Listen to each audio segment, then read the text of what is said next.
Okay, hello everyone. Thank you for joining us. Tonight, we'd like to first of all welcome Sunim. He's joining us from Korea. So he's here to join our program at Mountain Temple. So, welcome Sunim. It's amazing he made it. That's him right there. All right. It's amazing that we can do the paperwork during this COVID-19 pandemic when the immigration office are half closed. Half of the office is closed. They laid off half of their workers. So we didn't think that would be this fast, really. So we're very glad it's happening. Okay.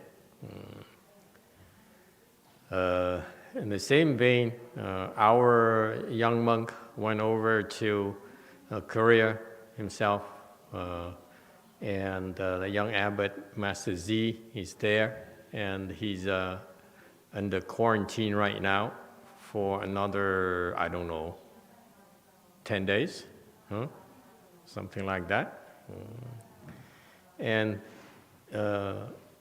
he's tested negative, okay, which is always a relief because now there's something like 3 different strains, new strains of virus, COVID virus, that are even more contagious than before. So you never know. So we keep on getting lucky. And people are very worried. People are dying. In this country, 3,000 people a day.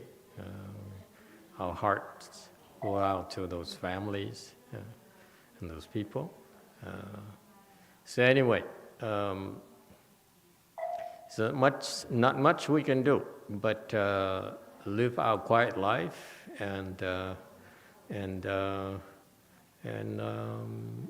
train ourselves to become better, so that we can contribute more to society. Okay?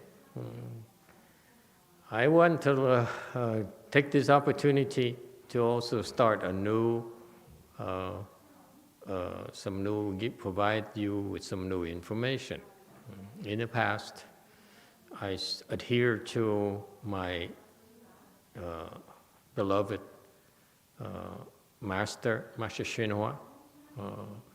I owe a lot to him. I learned a lot from him. He's a shining example of a man I could think of that is outstanding.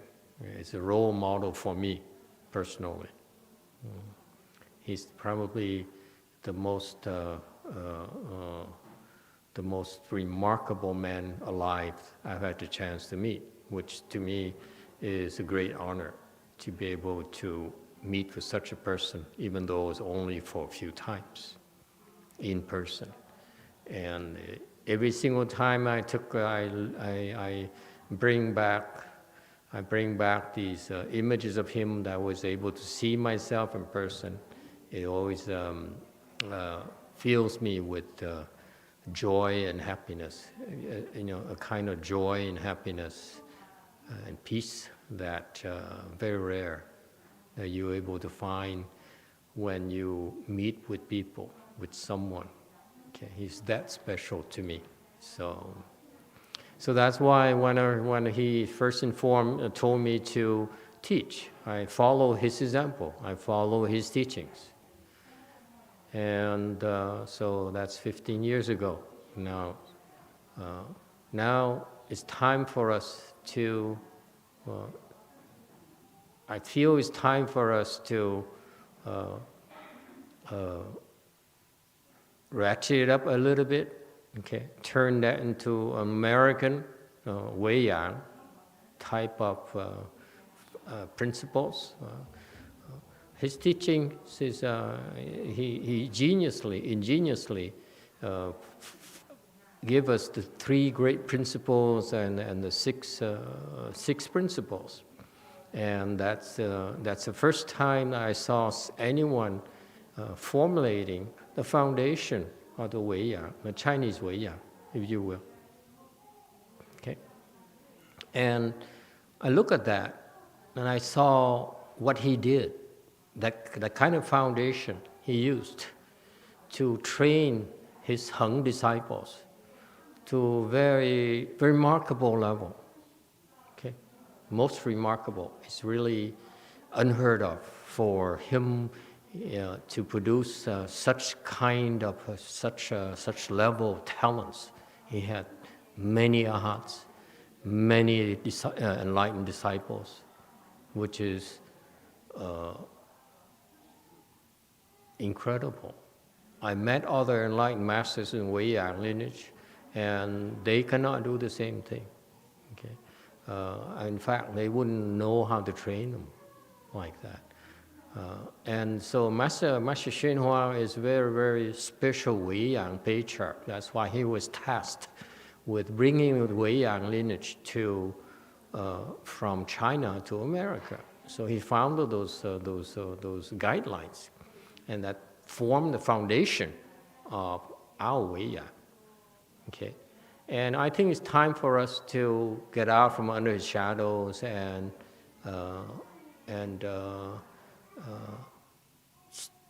postulate, proclaim our own foundation. That is, to me, will, I believe, number one, will produce even more talents in the third generation.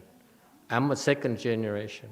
I'm hoping that we produce even more talented people, both lay people and left home people, in the third generation. It would make me very happy. It would make him very happy. Okay?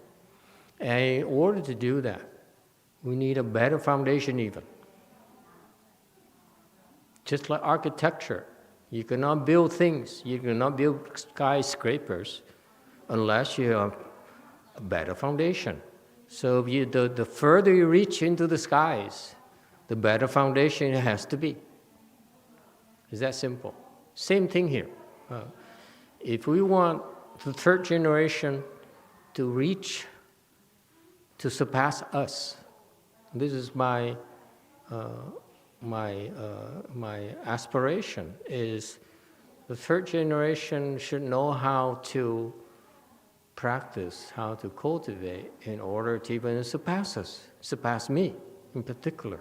I would be so proud if the third generation, whether it's under us or outside, okay, if they can surpass me, it would be fantastic. Well, I would be so happy. Okay, I'd be the first one to applaud and say, yes, you surpassed me. Okay, so challenge yourself. So I thought about that, and I said, so we need a better foundation than even the Chinese foundation that my master brought to this country. Okay, and so I'm trying to formulate that for you. So this will be the first time I officially formulate the 7 principles. He has 6, I have 7. So hopefully it should be a little bit better. Okay, and also new tradition. Every single Chanqi, I would like to talk about this foundation, so that this is the first time, and the next time maybe we add more, or I don't know. But then my abbots will be talking about this. We'll take turns. This year with me. Next year maybe the old monk if he's still alive. Next time maybe another abbot and so forth, so we can remind ourselves what is the common denominator for all of us, lay people, love home people. Okay, and we can add to it our own personal interpretations, our own cultural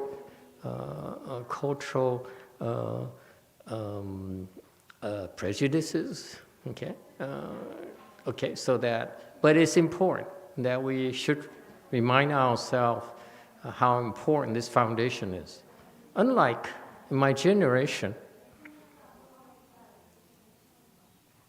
my peers are too worried about other things, but they fail to elaborate on this foundation. So I had to I found myself having to formulate it when I was teaching the last 15 years, what he meant by that, in my own interpretation. And now I'd like to add more to it so that we even can refine it even further and improve on that, okay? So that the WeiYang training gets better and better. It gets more rigorous, okay?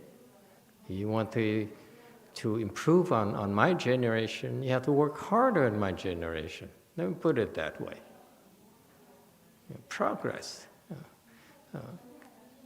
comes with a steep price. The higher you want to reach, the steeper the price. So I'm challenging you, okay?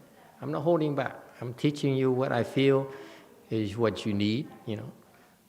I feel that what I've been teaching you the last 15 years, okay, even though I didn't formulate it this way, has been a basis for your generation to be better than my master's disciples.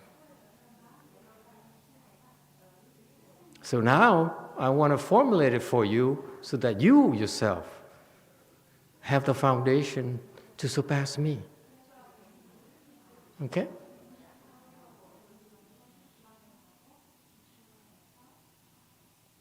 Okay, so let's go through what this foundation is. Okay, first of all, my master, the first thing Master HsuanHua did is say three things, okay, that we are very proud of as WeiYang disciples, okay, regarding the human condition. Okay, what are the human conditions? The cold. We're afraid of the cold. We're afraid of hunger. We're afraid of poverty. Those really bother us. Yes or no? That's the bottom line. You can be rich, you can be smart, you can be handsome, but you cannot be beyond fearing cold, fearing hunger, and fearing poverty. Okay? So face those three fundamental fears in our being, in our psyche. What do? When we face those fears, we don't climb on conditions. We don't beg. Okay? And we don't seek. That's what made the impression on me. My master never taught me directly these things, but when I read these things, his teachings, okay, we need to change update our teachings as well, our recitation, daily recitation. The thing here before, we start our evening and morning recitations. We need to update this, okay? The 4.5 years I spent in his association, his temples, we read this.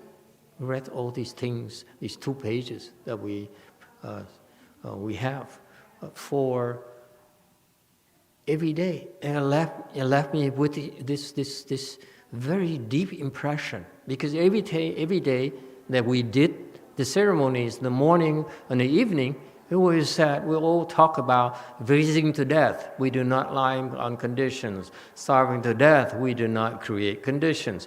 Dying of poverty, we do not seek conditions. Okay? And that's why I took with me after I left the association. That's all I have. That's all I could remember. That, yes, when it got so cold here, I went to Taiwan, and it was very cold in the morning, okay? So I would ride a scooter, a Yamaha two-wheeler, to go to school, to go to Chinese language school.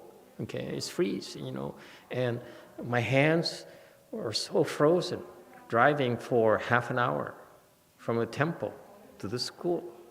So by the time you get to school, the hands are all red. Okay, because I was cheap. I didn't want to waste money buying some gloves, and we're tough.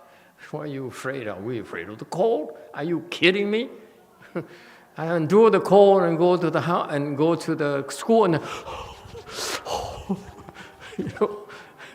So you endure. Be tough. Okay? Don't climb on conditions. Don't kowtow to rich people. Don't kowtow to people that you depend on.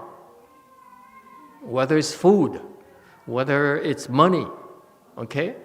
Because climbing conditions mean that these people have power over you. They can do things for you, such as rich and powerful people, influential people, like Donald. Okay? We don't need to kowtow to them. We don't need to draw near them. Okay? So, for example, typically, I'm very proud of the fact the 6-page chart of my master never tried to get close to politicians. 6-page chart himself refused the emperor's multiple invitations to go to the capital to speak Dharma for the emperor and receive patronages, receive offerings from the emperor. Our founder, the founder of our WeiYang school, Master HsuanHua, refused to see the emperor, refused, okay, to draw near rich people and powerful people. That's our tradition.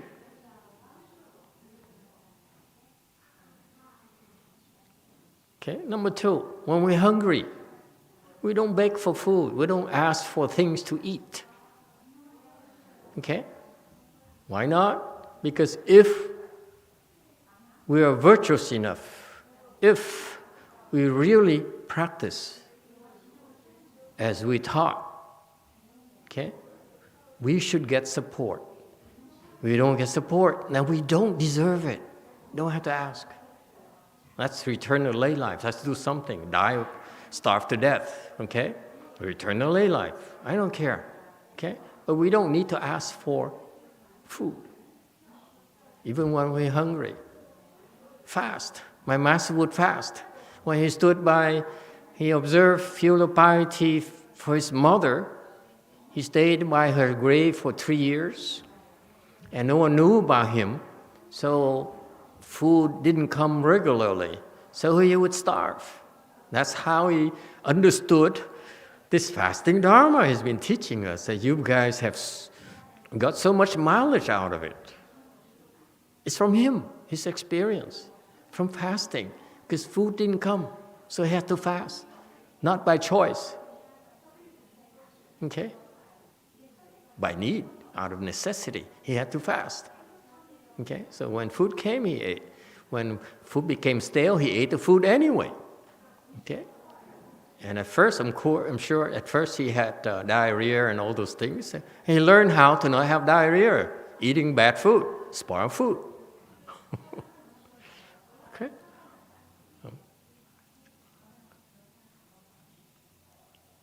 But mostly, when he was not known, when he was younger, he had to fast. He had to starve. Didn't go around asking for food. Didn't go begging for food. That, we are proud of that. And number 3, that we don't try to do favors, create favors. We don't create conditions so that we can come and ask you for favors. Okay? All right? So meaning that, what does it mean? It means that if you're able to help and forget it. don't say, oh, you owe me one. I collect later. Okay? Just help and forget it. Questions or comments? This is very important to me because that's when I starved and I wander around looking for a temple, looking for a master, looking for direction, looking for help. I always never had to climb on conditions, never had to create conditions, never had to seek conditions. And to make sure it doesn't happen, it didn't happen. My master's disciples published that I was a reject, so don't help me. To make sure I didn't get help from them, because once in my time, you're known to be a disciple of Master HsuanHua, you're known to come from a city of 10,000 Buddhas, you are something else. Especially you can survive 4 years. Okay? It's very tough.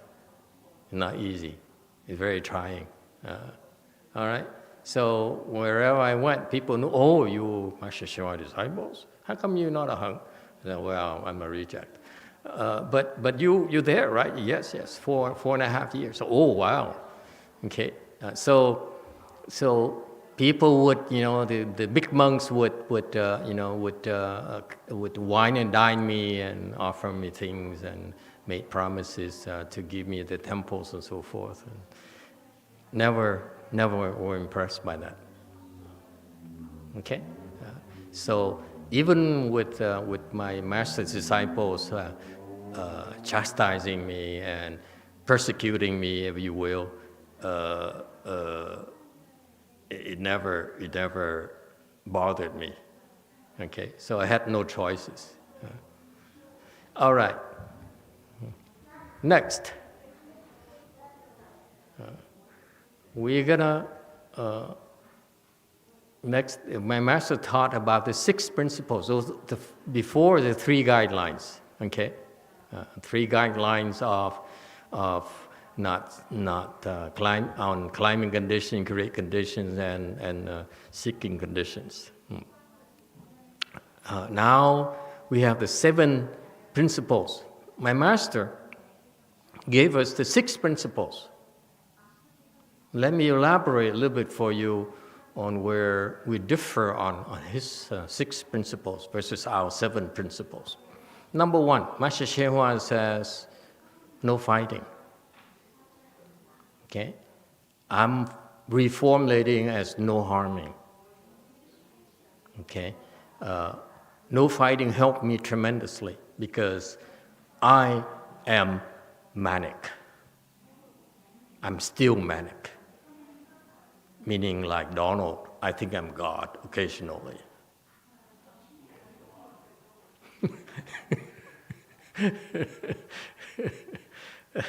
Can't help it. The thought says, so what? I do it. So what? You don't like it? So what? Okay? That's Donald right there. Okay? I'm not wrong. I'm God. How can God be wrong? I have the power of life over you. So if you die, well, I'm the emperor. So what? Okay? It's a sickness. Yes, I'm sick.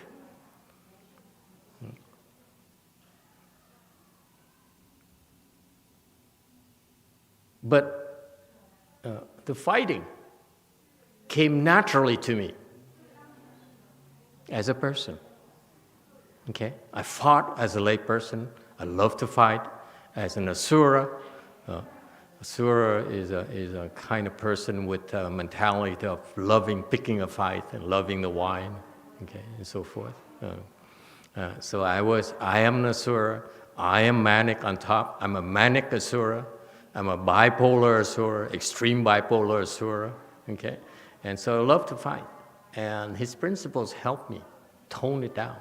I said, once I left my master's temples, I asked myself, what is it I learned? What can I use from that? And I noticed that no fighting keeps on coming up because wherever I went, I fought with everyone. within his temples, okay, with everyone, with all the monks. Only like a couple. I fought with all of them. Okay. You know, senior monks, don't like any of them. Fought them. You think you can use your spiritual powers with me? I show you. Okay? You can't do anything to me. That's how bad I was. I fought and fought and fought. And I found it to be useful. So to me, no fighting tones me down, but it's not practical. Fighting is what allows me to experiment my weapons. It allows me to test my skills against theirs. So fighting alone is not enough.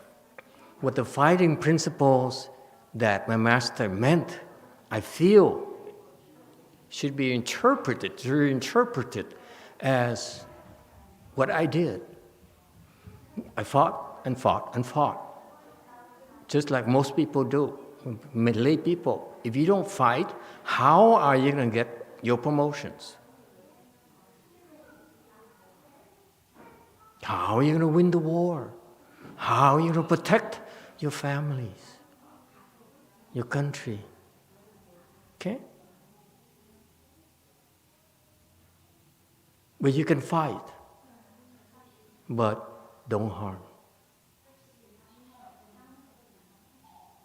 Agree or disagree? Here for discussion. This is not a one-way street. Don't harm. What I typically do is I fought and fought them. I fought the monks, the senior monks.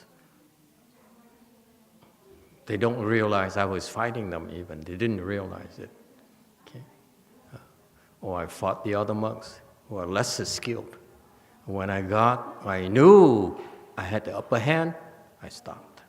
Because to go further would mean my having to harm them. So I stopped, back off.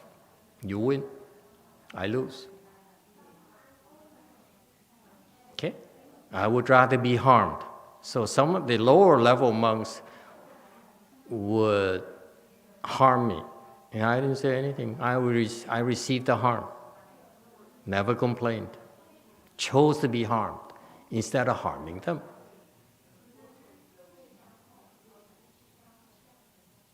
You too.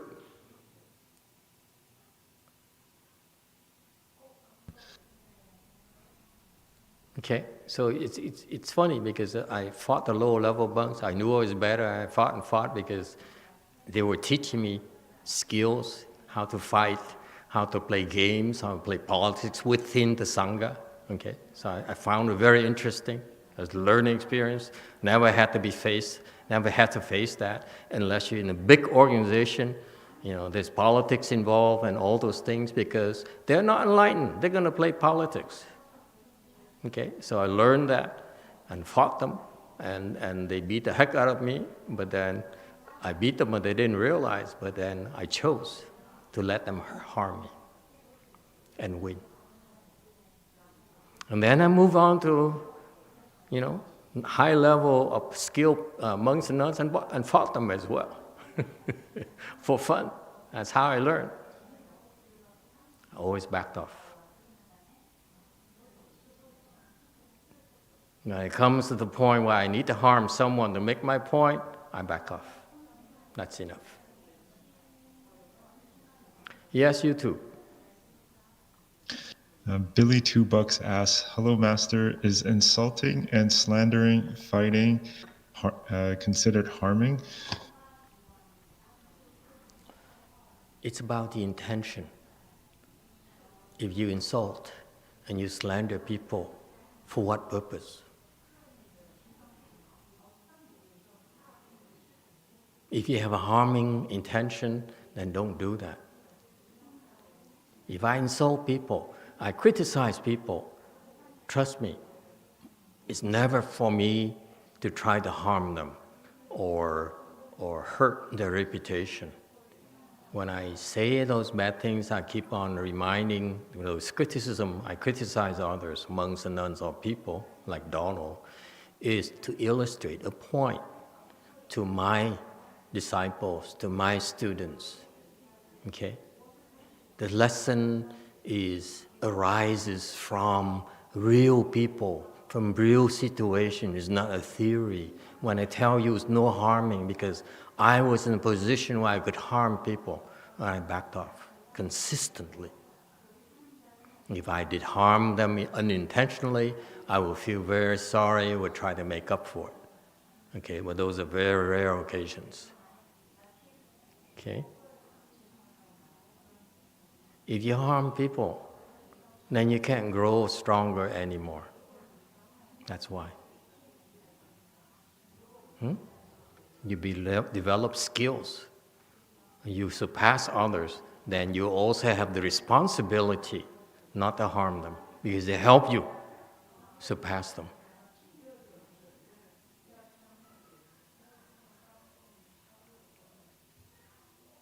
You too, yes. Vicky asks, Master, why did you let them harm you? Did they think they won? No, I remember I was a fight, when I was in Long Beach, I was a fight, and the whole temple was against me. And I said, if I win, this temple would have to disband. So I couldn't do that to my teacher, Master HsuanHua. Okay. The program there is, they set up the program, Long Beach Monastery, when I was there, for a reason. And I would not do anything.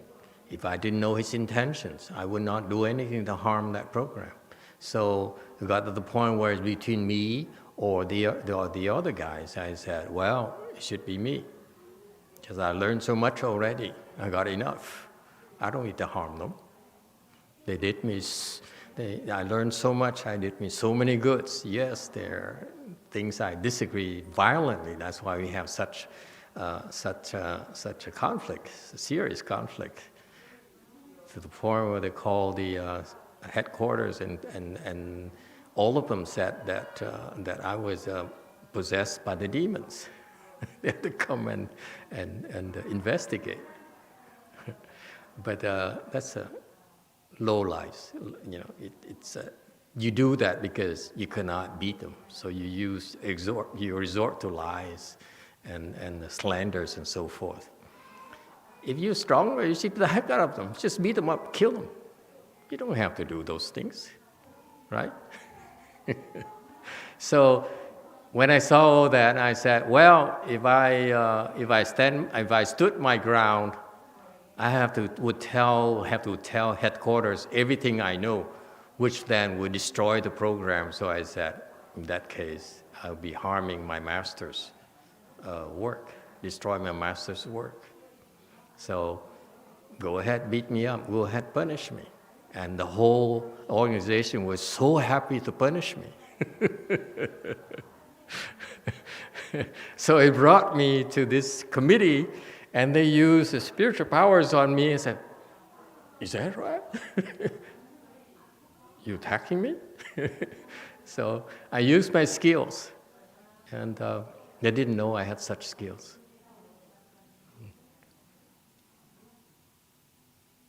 That's how I found out. Okay. So anyway, so I chose to be harmed.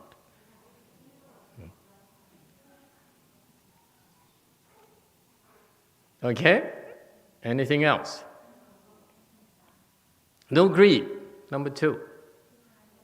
Yes. Green.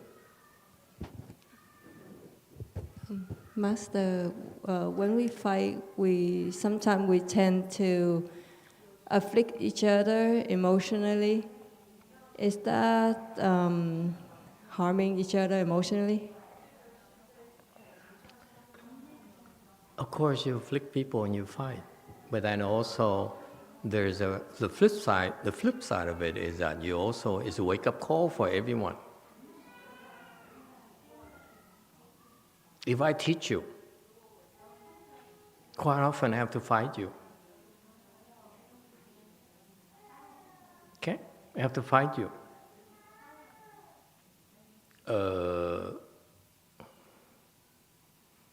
Each and every one of you, I have to fight each and every one of you, actually. On purpose. Because otherwise, you wouldn't wake up. You're so sure of yourself. You're so sure you're right. You're sure you know. You're so sure I'm wrong. And sometimes I have to fight you. Okay? Sometimes I have to hurt your feelings. Sometimes I have to hurt you. But it's never in the spirit of harming. It's the spirit of teaching, of waking you up. It's like Linji Chan school, for example. Okay? They beat you up physically, verbally, and emotionally. Is that harming? Yes. Is that fighting? Yes. But it's for your own good.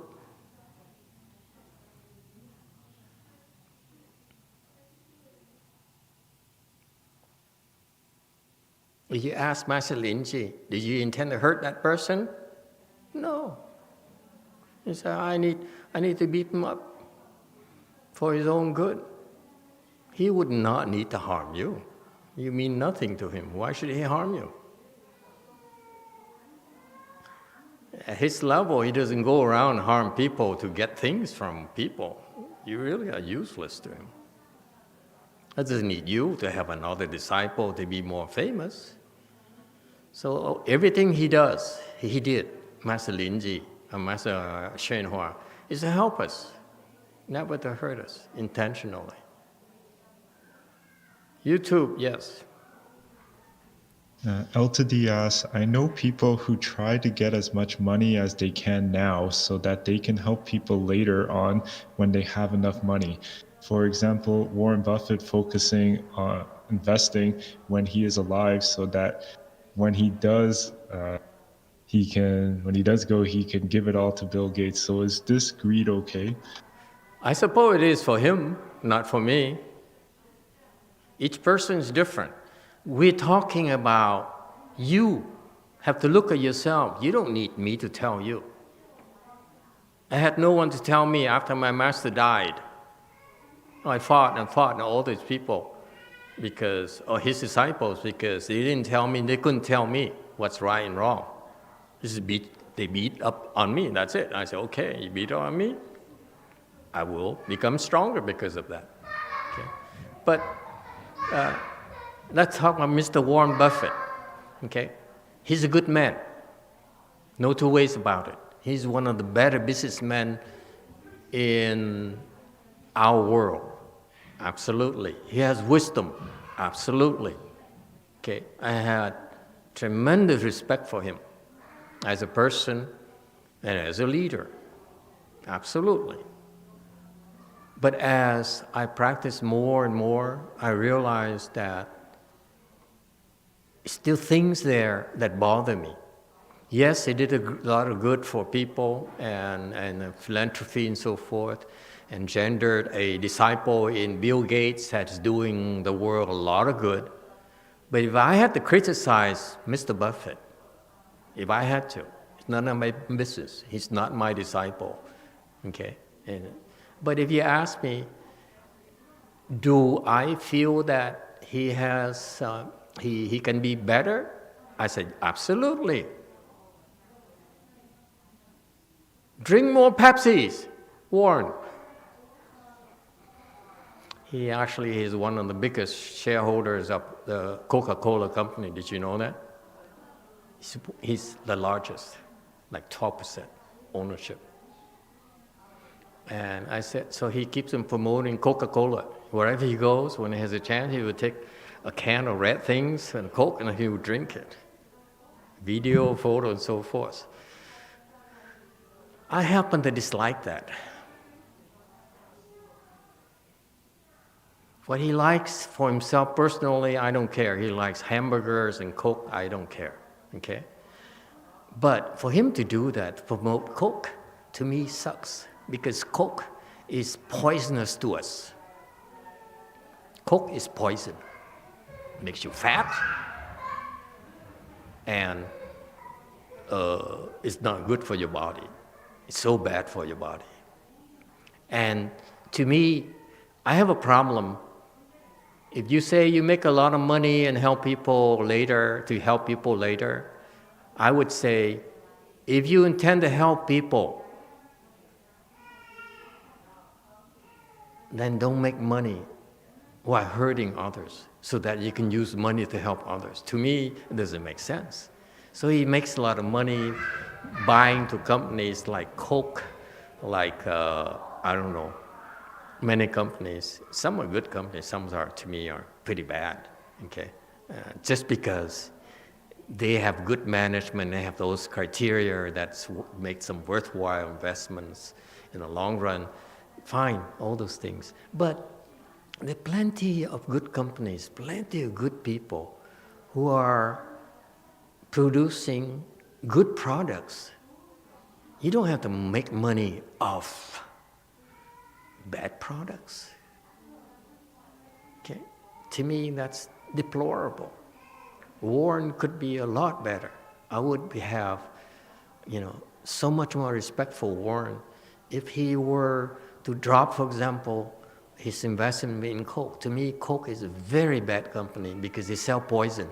Even the water I'm drinking, Dasani and those water, bottled water, to me, it is a con game. Okay? You don't have to make money like that. It sucks. With that money, and you use it to help people, what for? That money is tainted.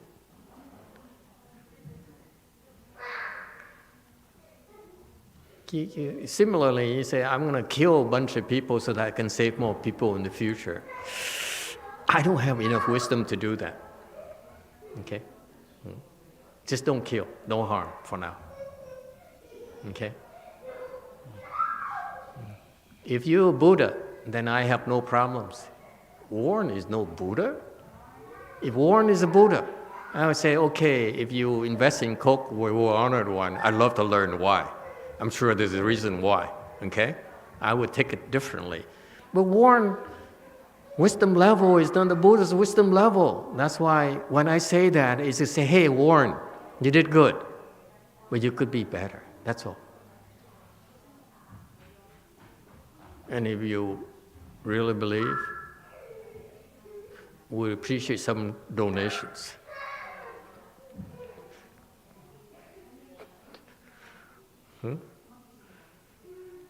YouTube, yes.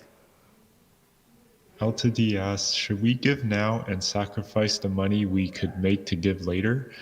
If you do not have enough wisdom, which I feel Warren doesn't have enough wisdom yet, okay? My advice to Warren, don't do that. Don't invest in bad companies. I mean, companies that produce products that are harmful to people. I know we need Coke. When I go have some pizza, I definitely either have a Coke or this is a promotion, or Dr. Pepper. Those are my favorites. That's the only time I would splurge. The rest of the time, no way, Warren. I ain't making you richer. Okay? So I could criticize him. I say, okay, I can do Coke, I can do Dr. Pepper and so forth. Yes, but you don't have to make money off poisoning me. I can do those things because the poison doesn't do much to my body. But you don't have my skills. The Coke and Dr. Pepper are very harmful to you, to your body.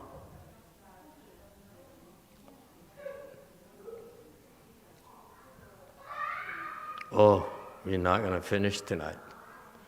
YouTube, yes. Diego has a comment, says, we need to be careful with what you just said, Master, about harming. because people think they punish us thinking that it is for our own good when they don't see the full picture. Go ahead and punish me.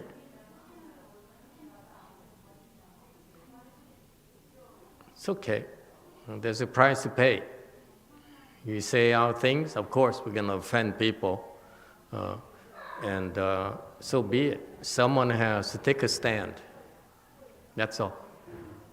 My Master HsuanHua, took a stand and says, I will not fight, I will not be greedy, I will not be seeking, and so forth. And because of that, many monks and nuns turned against him. He lost a lot of support, lost a lot of donations. But that's the price we all have to pay in order to do good. You cannot give. He gave that with his life. You cannot give or not be willing to take a loss. You're not willing to take a loss, you can't give. Okay?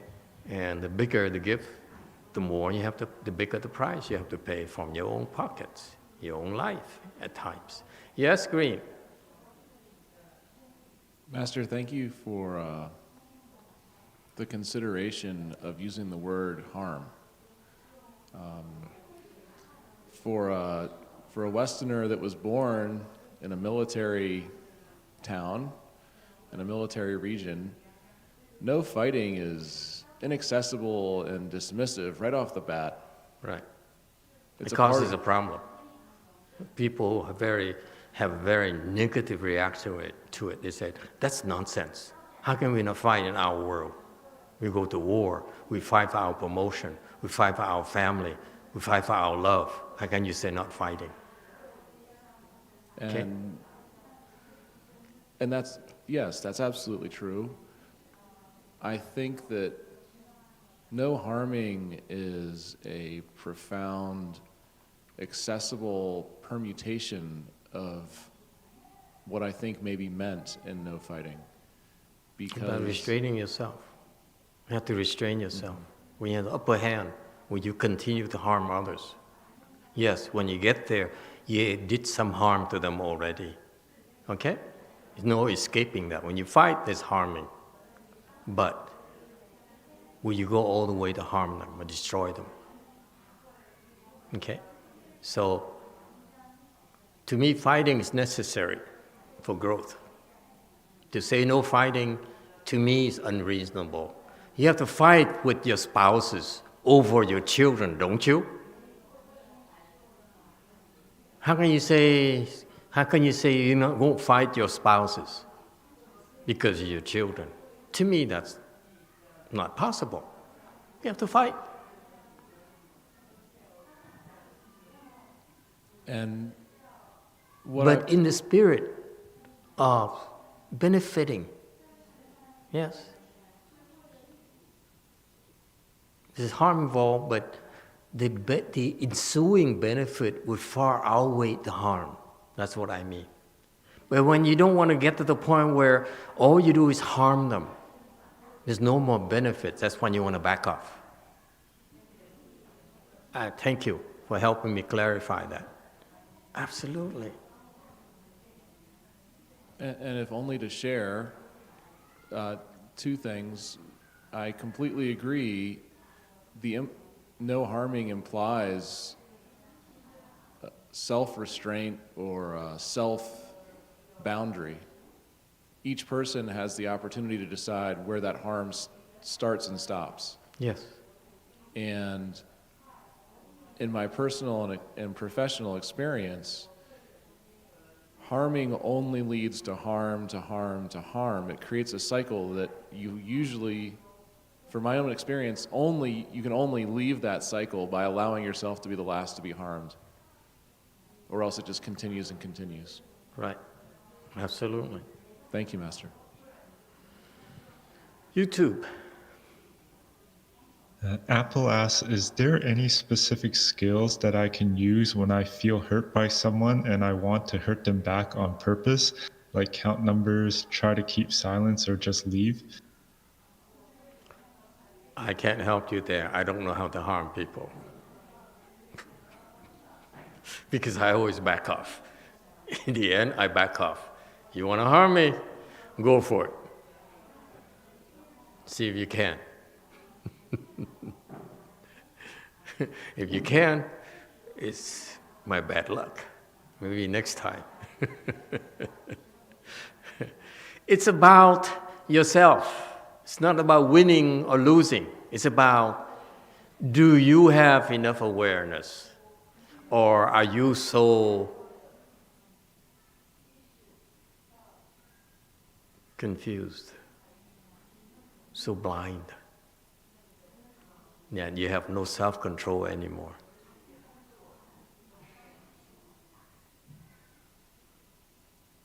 Okay? All right, no greed. Okay? This world is a world of greed, so tone down the greed. Don't be so greedy. Share more. Okay? Be more content with what you have. And it's funny, if you learn to be satisfied and be content, actually you get more. In long haul, you find out. No seeking. Okay? Don't seek so much. Okay? Don't seek attention. Don't seek approval.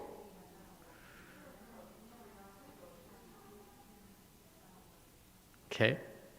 We all get what we deserve.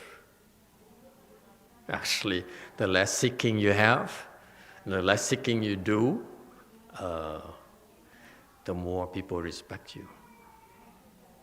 Because everyone else is seeking. Number 4, no selfishness. Okay, I reworded my master's English translation a little bit and Chinese teaching a little bit because it's not direct enough for me as a Western educated person. I need to know what is that it's arriving at, not the Chinese way of thinking, but my Western educated way of thinking. You know, don't be so selfish. Don't be so self-centered. The world doesn't revolve around you, Donald, nor me. Okay? It's sick to think that we are the center of the world. We're not. We're insignificant. We're nothing. That's the truth. Don't take yourself so seriously. Relax. Okay? Number 5, no self-indulgence. My master says no seeking self-benefits. No. This is about no self-indulgence. Not self. This is the mindset of the modern day people. We indulge ourselves. Life is so hard. You go to work, it's a struggle. Every day, 8 hours, 10 hours a day. Okay? We don't like it. We don't like our work. We don't like the people at work. We find them. They're so greedy. They're so selfish. They're always seeking. So going to work is so much pain, so much suffering. So we compensate for that by indulging ourselves. You say, I work so hard, so I make a little bit of money. I'm going to indulge myself. Okay? Have a drink. Pamper myself. Okay. Self-indulgence here is the mindset of constantly trying to please oneself, whether it's through smoking, drinking, using drugs, and so forth. That's very coarse. But self-indulgence is more subtle. All that urge to drink, to use drugs, okay, to smoke. The underlying mind is self-indulgence. Think about that.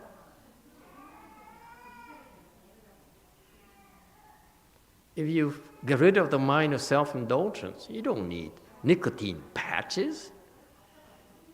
You don't need rehab centers. You need to go there. Just cut it off. Meditate, do Chan, and you'll cut off your self-indulgence. It will die naturally.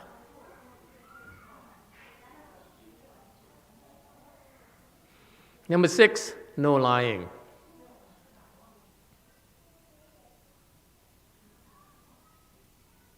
Stay away from people who lie. Don't depend on people who lie. You're going to be in trouble. They're going to sell you. They're going to cheat you. They're going to kill you. They will sacrifice you. Okay? Stay away from those people. Whether it's your wife, if she lies, what do we do? Okay, I take it back. I don't know what to do when my wife lies.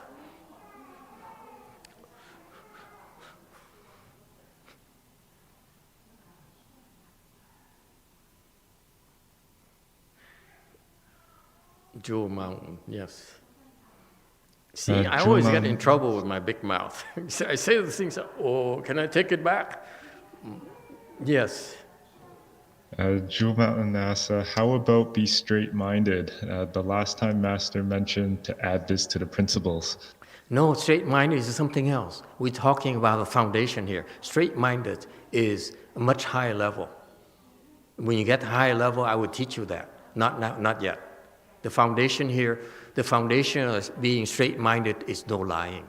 You have to be willing to not lie. When you feel compelled to lie and not lie, that is a prerequisite before you can have a straight mind. All right? Good point. Good question.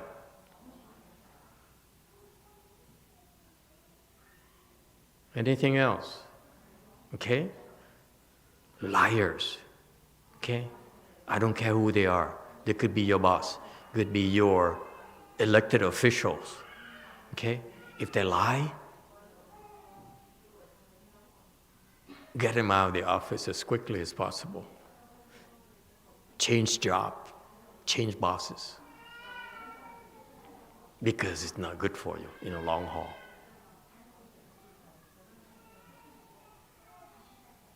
They would sell you.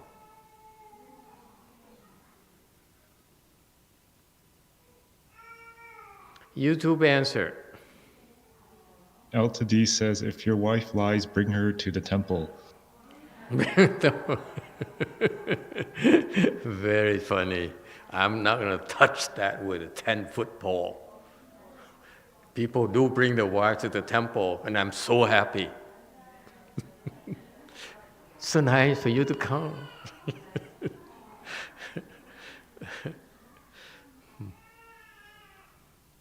YouTube answer. Emily says, be with like-minded people. Be with like-minded people. So if they lie or we lie, find liars to be with.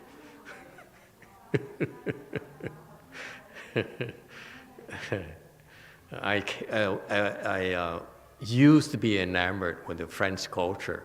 So being gallant is part of our DNA, you know. We have to kiss up to the ladies.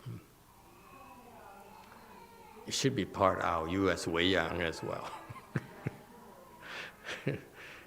I see nothing wrong with it, personally. But I can't stipulate it here, okay?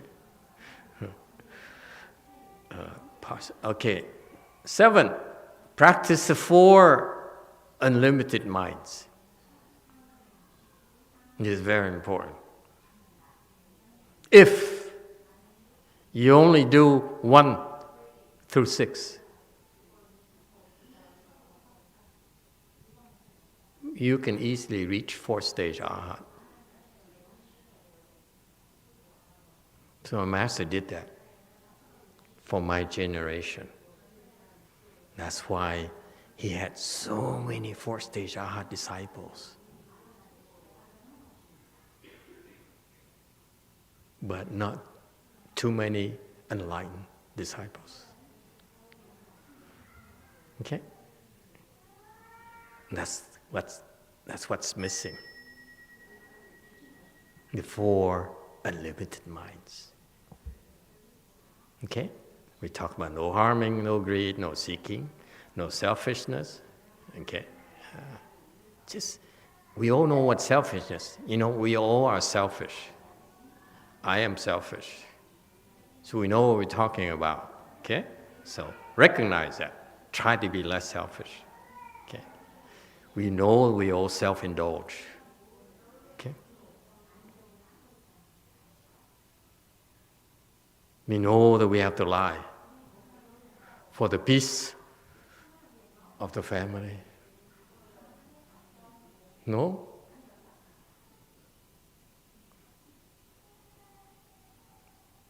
I'm just saying, don't do it too often. Sometimes it's necessary, but I feel ashamed when I lie. Okay? No, I don't. Okay?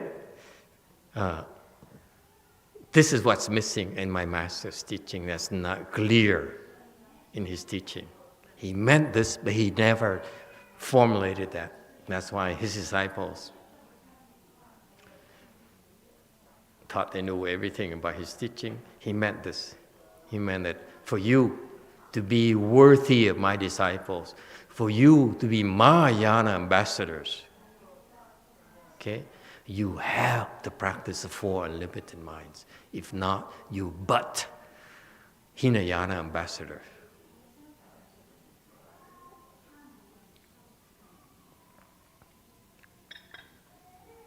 Each and every one of you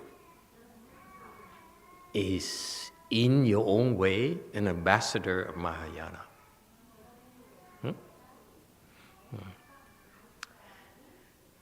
And it starts with the 6 principles. No fighting and all those things. No harming and all those things. Okay? Those are the foundations. You need to have that first. If you want to go higher, you intend to go higher, I need to plant the seeds in you right now about the 4 unlimited minds. That's the difference. If not, you but Hinayana, Mahayana, from what I've seen so far. Meaning that even if you become enlightened, you're still too low level. And it's not good enough. Yes? Several things. Chun has a comment. She said, as a Chinese, I still like no fighting better. I really enjoyed Master's previous talks on no fighting, and Master's explanation on Chinese saying no fighting is the best fighting made a lot of sense to me. As the Tao Te Ching said, 不争，故天下莫能与之争. And Apple, Chinese Apple from San Jose said, I agree with Chun. Harm can be made by themselves, but fighting is about you. Yes, absolutely. And that's why I used to Hinayana, Mahayana. Yes. Venerable Shen An said, when I say no fighting, it gives room for people to interpret. People fight inside, but they don't say anything. They are resentful in the mind, and say, I am not fighting. Yeah.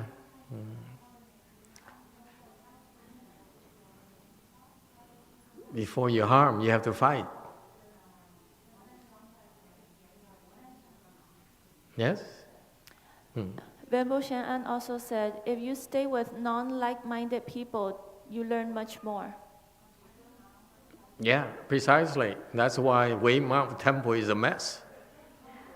We fight, we bite, we kick, we scratch the eyeballs, we're jealous, we scream, we slander, we lie, you name it. But in spite of all that noise, all that anarchy,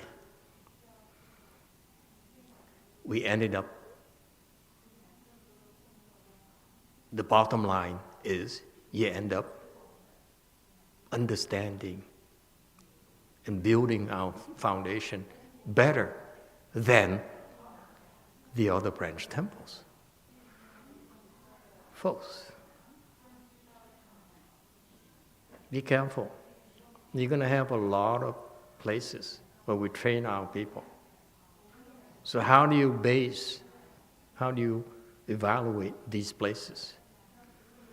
I evaluate these places by looking at who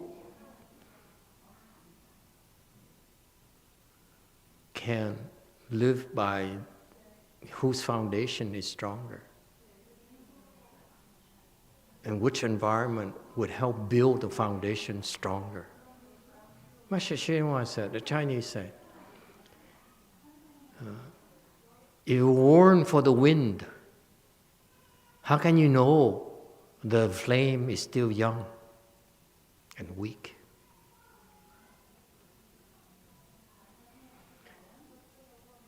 Okay, so yes, of all four places right now, I can assure you Weishan Temple is probably the worst, the most tumultuous, the most bipolar people, the most vicious people. She's kicked up a few, by the way. The most crazy people. Because thanks to those people, we chose right. He said, okay, I don't want to be like you. Get out. Thank you. It helps. You understand? You don't see that. How can you choose? You know what I mean? If it's like life is so gentle, you with like-minded people, then life is peace on earth and so forth. Then you can handle adversities. You cannot handle crisis. You cannot learn how to recover from a crisis.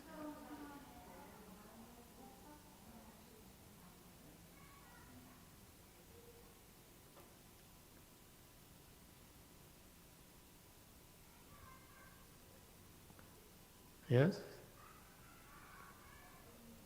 Yeah, so people say that, if people say that no fighting is clear to them, fine, stick with fighting. Okay, stick with what I explained about fighting and Master HsuanHua meant about fighting. But let me tell you, once you outgrow fighting, okay, it's much more important that even if you don't fight, you still have a harming mind. That's not acceptable. So I will not train you, give you more skills, more tools, in order to harm others. That's not going to happen. You too. Vicky asks, Master, is the foundation stronger when you have long roots? I'll just give you the Chinese analogy. You have a young flame, and the wind has to blow to see how strong the flame is. So you need to have adversity. You need to have difficulties. My life is very tough. As I said, I put as my childhood as a monk is very, very difficult. I don't think most of you can survive, honestly. And I chose. I had to choose. Do I kill? Do I harm? I chose not to. I chose to be harmed.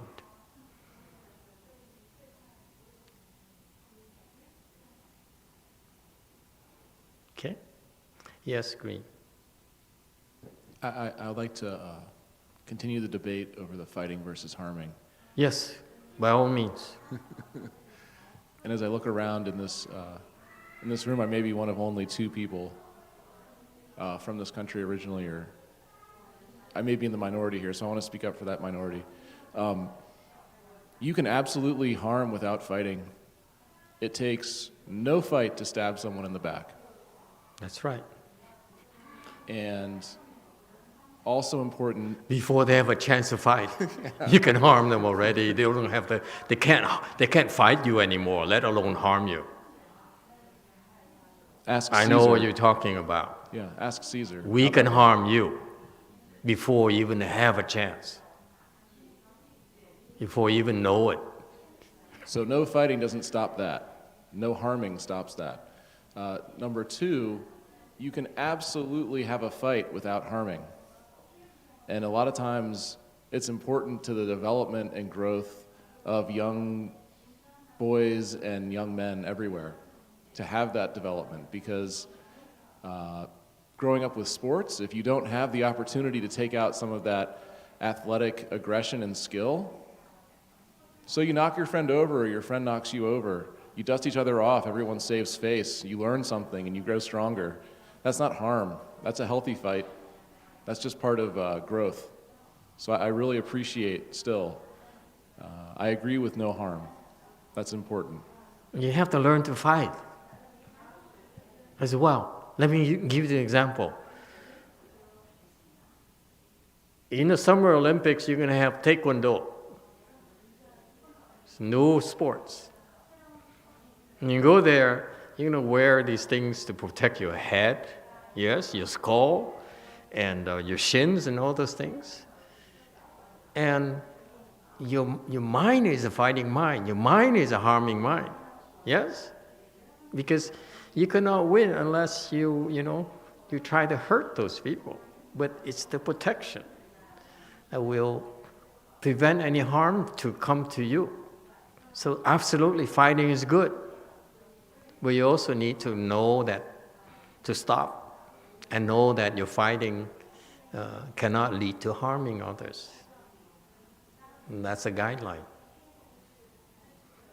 To me, fighting is good. I love to fight. Only because I'm sick mentally. So when I criticize Donald, I'm criticizing myself as well. I'm just like him, pretty damn manic, if you ask me. Yes, Green. But if I might add, and I think this may be an important distinction for a native English speaker to share, a lot of times fighting is more synonymous with sparring, because sparring fighting can be used interchangeably with sparring in my culture. Sparring is winning. Yeah. No, you have to win. You don't spar and say, we are even. No. We spar in order to beat them up. Okay? We fight because we want to win. That instinct of want to win, to me, is so important for men's progress. I'm going to be a better engineer than you. I'm going to be a better surgeon than you. I'm going to be a better monk than you. Okay? I want you to look at me and say, I'm going to be better than you one of these days. That would interest me. By all means, fight. Keep fighting. But don't harm. I have problems with harming people. I have no problem with you fighting each other, scratching our eyeballs out.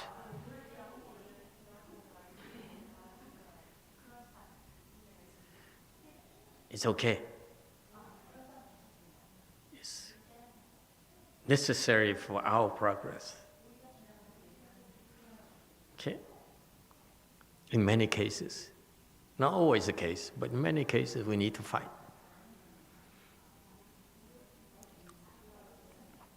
Makes a better woman out of you.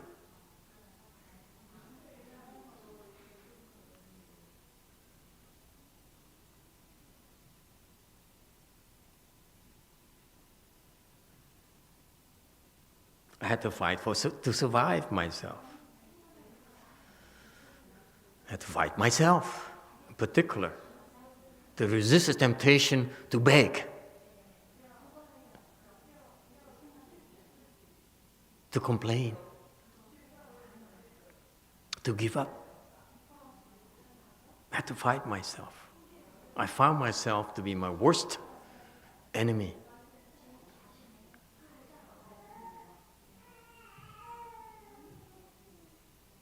I had to fight myself.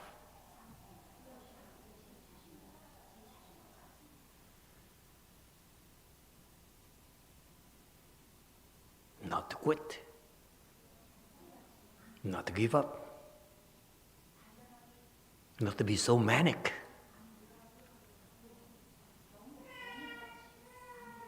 Not to be mean. Not to kill.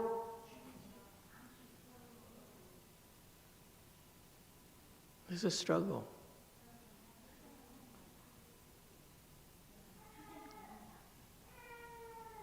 That's real. Okay? And finally, the 4 unlimited minds. This is what makes your spiritual practice Mahayana.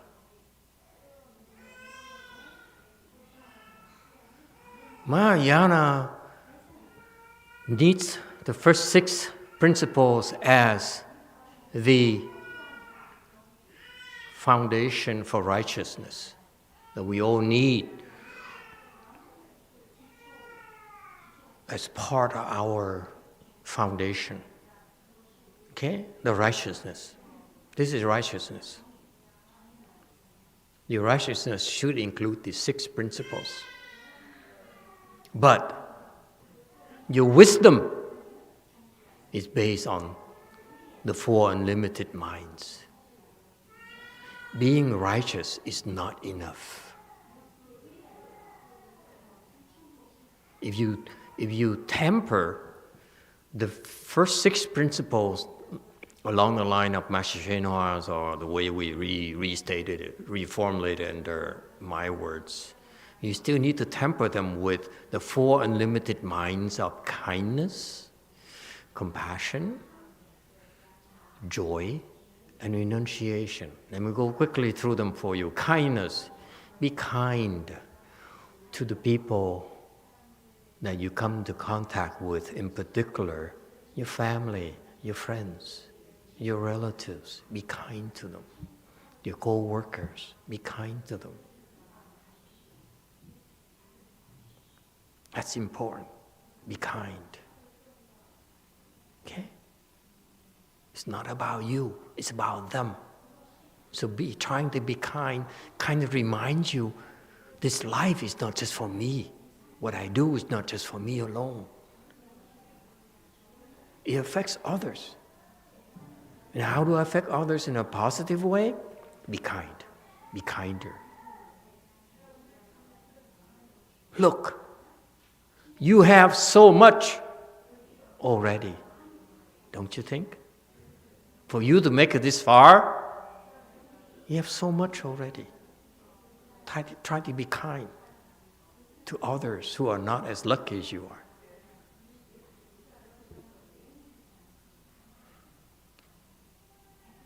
Just look around. You have so much more than others.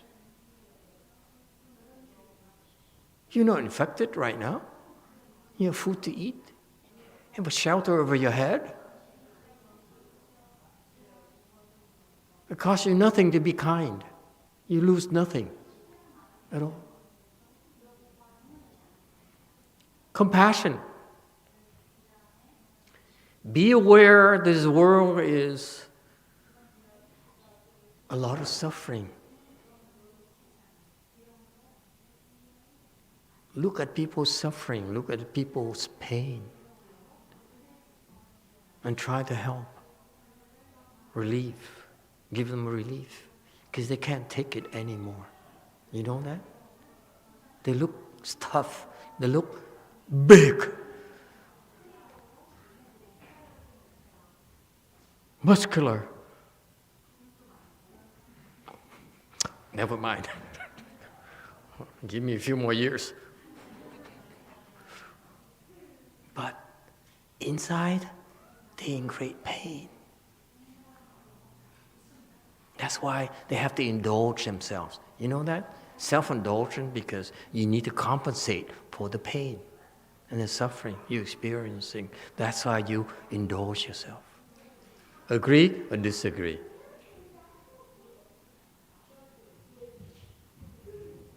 No one, except for one. God, you guys so superior. You don't even suffer. I'm so impressed. Okay, I need to reformulate this. Okay, joy. Be joyful when good things happen to others. If they win the super lotto, which approaches $1 billion right now, be happy for them. It's a reminder, by the way, if you get a ticket after this, would bring me great joy. You give me a little bit, just a little bit.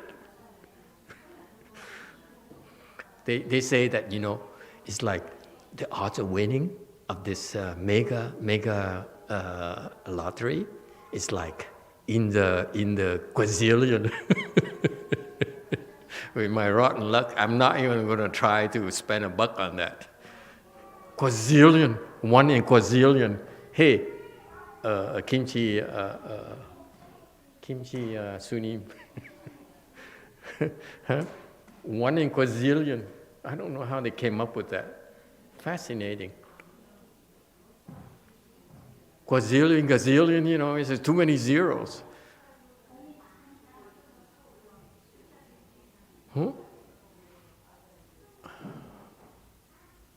Someone say, oh, now I have the work to do tonight after the lecture. Yes. Okay, joy, be joyful.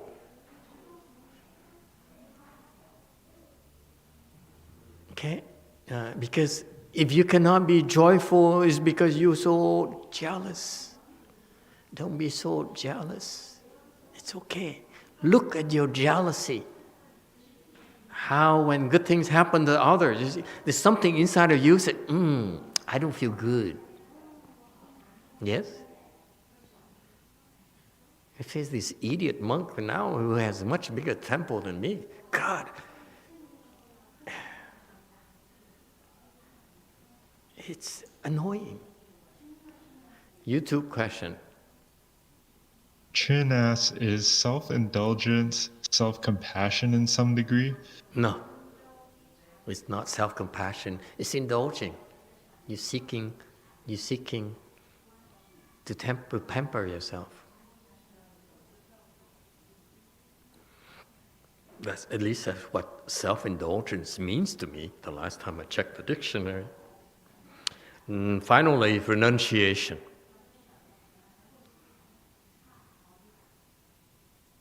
Put it this way for you. You want to beat me? This is where you're going to do it. Okay? I'll let you figure it out.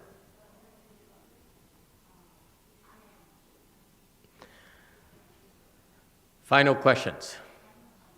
So you know how to beat me. Surpass me. It's not that hard.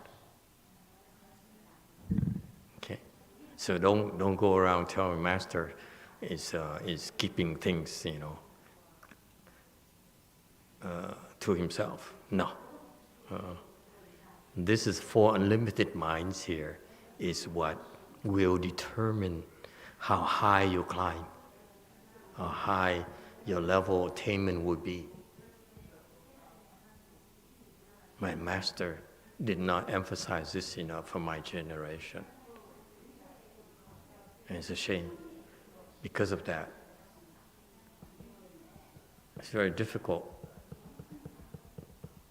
to surpass him.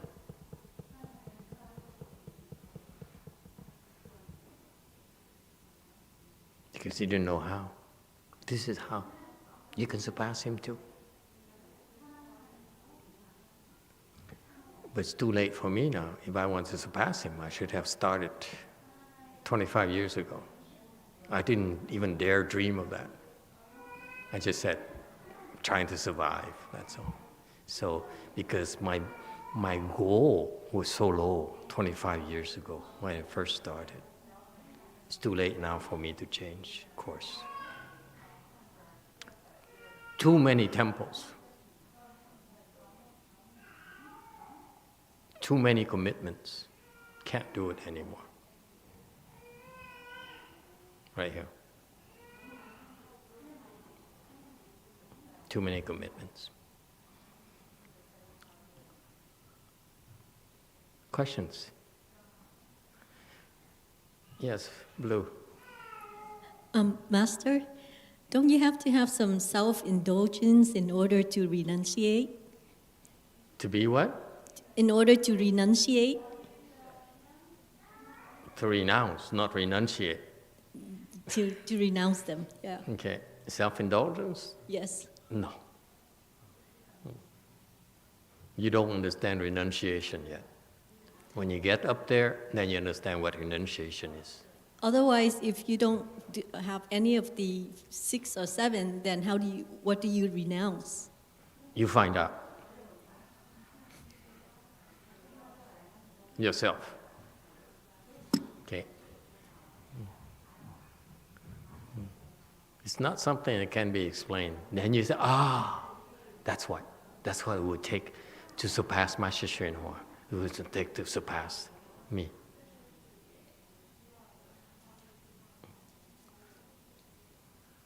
WeiYang is very interesting. You go to Linji, for example. Linji's training will stop you. You at best can reach Master Linji's level. That's it. At best. WeiYang is no limit. As demonstrated in Master Weishan, Master Yangshan, no limit. I don't think Master HsuanHua was able to teach that to my generation because we didn't have the proper foundation yet. Now we have the momentum, we have the infrastructure. He had to spend the time, invest the time in building infrastructure for Mahayana. Otherwise, without the infrastructure, it's like similar to before you can build a city. You need to build infrastructure. You need to have highways to go there. You need to have powers to go there. You need to have sewer lines to go there. Then you can build the city. Am I making sense to you? Okay, same thing in Mahayana. We need to have the infrastructure. Master HsuanHua laid out the infrastructure. It took him 50 years.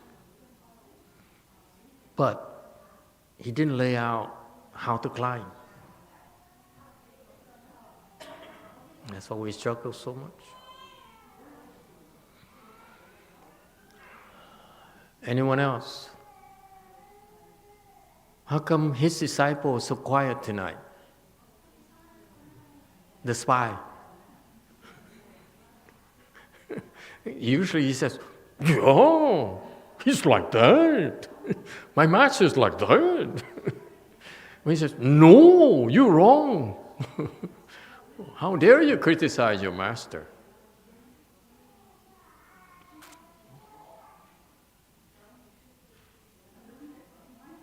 He says he agreed with it. That's why.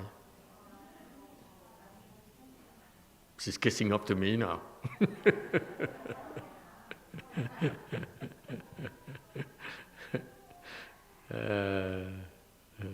Seriously, my master,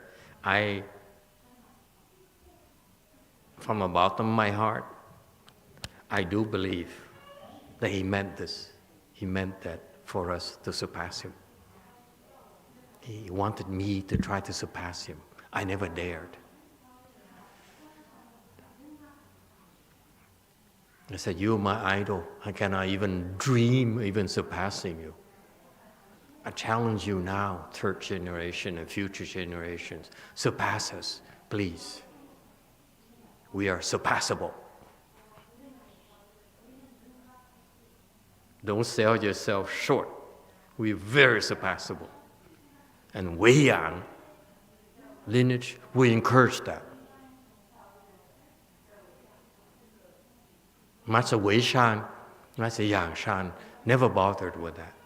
Okay? It's implied. And that's why Master HsuanHua never said that either. It's implied. But in the West, in the Dharma ending age, we need to be more explicit. It's not talk, because I looked at what my master did for my generation. It's incredible that he trained this wonderful Sangha for second generation. My generation is incredible. It never happened before that quickly. Okay? But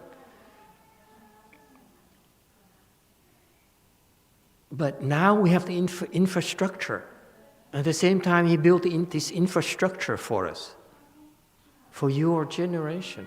That's why now, upon my generation, to give you all the tools, like sudden teaching,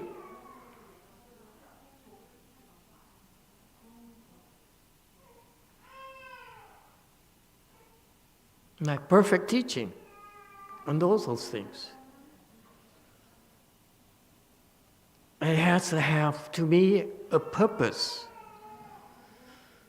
so that we modern day people can identify with doing things with a purpose.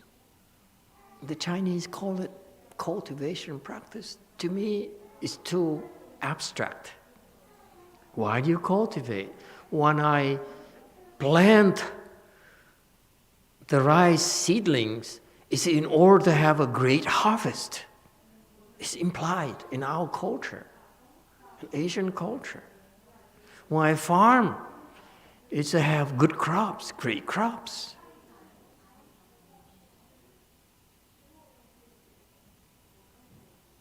And you don't spell it out. Some important people in my generation missed the point.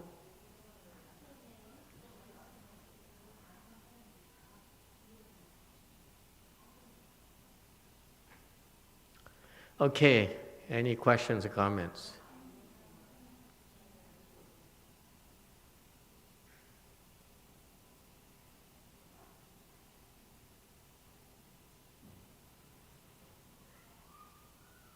Okay, thank you everyone.